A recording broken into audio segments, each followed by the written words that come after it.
Bharatiya Janata party ने 2024 के लोकसभा चुनाव के लिए 10वीं सूची जारी कर दी है। इस सूची में कुल 9 उम्मीदवारों के नाम की घोषणा की गई है। इन उम्मीदवारों में सबसे ज्यादा यूपी से कुल 7 उम्मीदवारों के नाम का ऐलान किया गया है।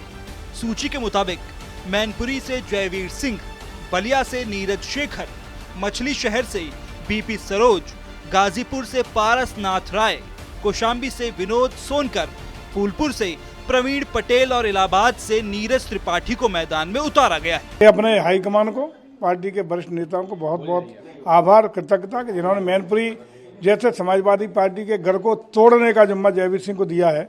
निश्चित रूप से कृतज्ञता व्यक्त करता हूं और पार्टी को आश्वस्त करता हूं कि वहां पूरी ताकत के साथ जनता के सहयोग से हम लोग इस बार प्रयास करेंगे। कमल खिलेगा, भगवा लहराएगा, ऐसा पूरा भरोसा है। समाजवादी पार्टी का अगर हमारा असेंबली भी था जहाँ से हम एमएलए हैं, वहाँ भी हमसे पहले लगातार नए परिसीमन के बाद हमेशा समाजवादी पार्टी ही एमएलए जीतती रही, लेकिन वो गढ़ भी ध्वस्त करने का काम जयवीर सिंह के द्वारा भारतीय जनता पार्टी का कमल खिलाने का काम हुआ था। इस बारे में पूरा भरोसा है कि मैनपुरी पर जो जिसको अवैध किला सपा कहती है, उस अवैध किले को ढहाने का काम भी ईश्वर की कृपा है कि जयवीर सिंह के हाथ से होने जा रहा है। गाजीपुर से पारसनाथ राय संघ से जुड़े रहे हैं। हालांकि वो कभी चुनाव नहीं लड़े, लेकिन उनको मनोज सिन्हा का करीबी माना जाता है। उनके बेटे आशुतोष राय भारतीय जनता युवा मोर्चा के यूपी अध्यक्ष रहे हैं। यूपी में बीजेपी ने कुल अब तक 70 प्रत्याशियों के नाम का ऐलान कर दिया है।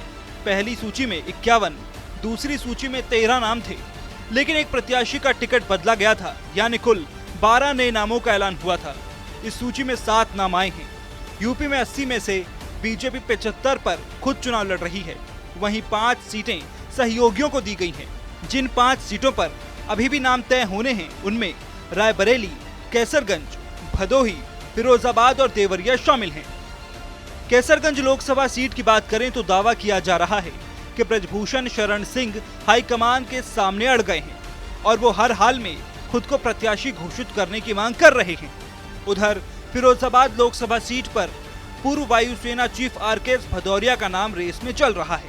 इसके अलावा देवरिया सीट पर पार्टी रमापति राम त्रिपाठी के नाम पर फिर से विचार कर सकती है और भदोही सीट को लेकर बीजेपी में चर्चा जारी है।